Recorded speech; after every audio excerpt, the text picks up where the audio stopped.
everyone. Welcome back to English to Go, where learning English is simple and enjoyable. I'm Ryan. And I'm Julia. It is so wonderful to be here with you today. Ryan, you look very cheerful this morning. Like, suspiciously cheerful. What's going on? I just had a really good coffee, Ryan, that's all. Some of us don't need a dramatic reason to be happy. I had coffee too. Mine just didn't work yet. That is because you drank it while walking, while checking your phone, and while trying to find your keys. You were not drinking the coffee, Ryan. You were just carrying it. Okay, that is unfortunately accurate. Okay. We have a really exciting episode today, so let's get the important stuff done first. Yes, before we jump into today's topic, if you're enjoying our chats, please hit that like button right now. It really helps us reach more learners just like you. And please subscribe to the channel so you never miss an episode. We post regularly, and every single episode is designed to help your English grow. Oh, and share this video with a friend who is learning English too. You could be the reason someone's English changes today. So, Julia, I need to tell you something that happened to me recently. And it's relevant to today's topic, I promise. Oh, this sounds interesting. Okay, so imagine this. My friend asks me to help him practice for a job interview. Simple, right? I say, sure, no problem. I'll be the interviewer. Very professional. Very helpful. Very Ryan. Exactly. So I sit down, I clear my throat, I look at him very seriously, and I say, and I quote, "So tell me your stuff, like what you do and things." Ryan, that is not an interview question. That is what you say when you forget someone's name at a party. I know. I completely blanked. I forgot every single real interview question I have ever heard in my life. My friend just stared at me. It was silent for about 4 seconds, which felt like 4 years. Oh, no. So yeah, that is why today's episode is very personally important to me. We are talking about job interview English, the real phrases, the real questions, and the real answers that actually impress people. And this is genuinely one of the most useful topics we've ever covered. Whether you are preparing for your very first interview or you just want to feel more confident in English at work, this episode is for you. All right, let's start with the foundation. Ryan, what do you think is the very first thing an interviewer almost always says? I want to say, tell me about yourself? Exactly. And it sounds so simple, doesn't it? But so many people freeze right there. They either say too little, just their name and nothing else, or they say too much and tell the interviewer about their entire childhood. Guilty? I once told an interviewer about my high school science project. She did not ask. Okay, so here is the key. A great self-introduction has 3 parts. First, your name and background. Where did you study? What did you study? Second, your main experience or skill. What have you actually done? And third, your connection to this job. Why are you here in this room today? So it's like a mini story, beginning, middle, and end. Exactly, and it should take about 60 to 90 seconds. Not 10 seconds, not 5 minutes, just a clean, confident 60 to 90 seconds. Here, let me give you an example. You can say, "My name is Julia Park. I graduated with a degree in communications and I spent 2 years working in digital marketing. I'm really passionate about connecting brands with people online, and that's exactly why this role caught my attention." That's so smooth. It flows naturally. It doesn't sound rehearsed, even though it clearly is rehearsed. That is the goal, Ryan. It should feel spontaneous, but be very well prepared. Let's look at the next big question. What are your strengths? Okay, this one always makes me uncomfortable. It feels like bragging. I hear that a lot. And here is something really important to understand. In an interview, talking about your strengths is not bragging, it is information.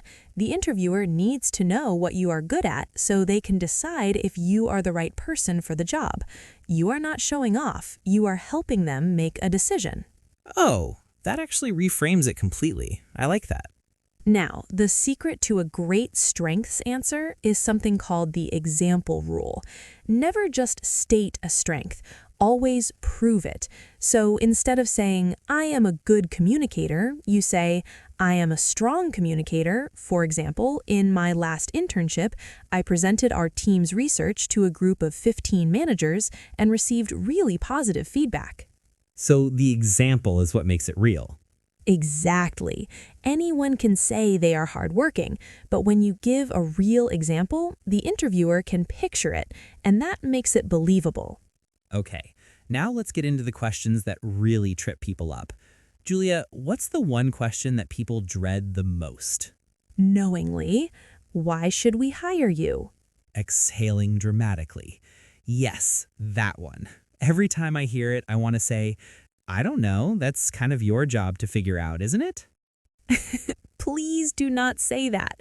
Okay, here is how to think about this question. The interviewer is not trying to embarrass you. They are giving you an open invitation to sell yourself. Think of it like this. Imagine the company has a problem. They need someone to solve it. Your answer to why should we hire you is basically saying, I am the solution to your problem, and here's the evidence. Oh, that's a totally different way of looking at it. So a strong answer covers three things: your relevant skills, your motivation, and your future contribution. For example, you should hire me because I have hands-on experience managing social media content. I'm deeply motivated to grow in this field, and I'm confident I can help your team reach a wider audience. See how it connects the past, the present, and the future? It does, and it sounds confident without sounding arrogant. Exactly. Confident, not arrogant. That balance is everything. Now let's talk about experience, specifically when someone doesn't have much of it. Ryan, what should someone say if they have no full-time work experience? I actually think a lot of our listeners are in this situation. First job, right? Absolutely. And the answer is reframe what you do have. Part-time jobs, internships, university projects, volunteer work, even managing a personal blog or social media page. All of that is real experience. The key is to describe it using professional language and connect it to the job. So instead of saying, I just worked at a coffee shop, you say, I worked in a fast-paced customer service role where I developed strong communication skills and learned how to stay calm and efficient under pressure. Same job, completely different impression. That's such a good skill. It's not lying, it's just choosing the right words. Precisely. And one more thing about experience. Use numbers whenever you can. Numbers are very powerful in interviews. Don't say, I helped grow our social media. Say, I helped grow our Instagram from 200 to 800 followers in 4 months. Numbers make your experience concrete and memorable. The difference between vague and specific. Exactly. Vague fades away. Specific sticks. Now, the question that almost always people forget to prepare for. At the end of the interview, the interviewer will say, do you have any questions for us? And so many people say, no, I think I'm good. Thank you. And that is a missed opportunity. Always have questions. It signals that you are genuinely interested. You are not just looking for any job. You are considering whether this specific company is the right place for you. So, what are some safe, smart questions to ask? Great ones include, what does a typical day look like in this role? Or what are the opportunities for growth and development here? Or what does success look like in this position after the first 3 months? These show that you're thinking long term. You're already imagining yourself doing the job well. Those are really good. They make you sound thoughtful. And they are. You are being thoughtful. You are treating the interview as a two-way conversation, not just an audition. Okay, Julia, I want to talk about something that I think is just as important as the words, how you actually sound when you say them. Yes, this is so important and so underrated. Ryan, what happens to your voice when you get nervous? I speed up a lot.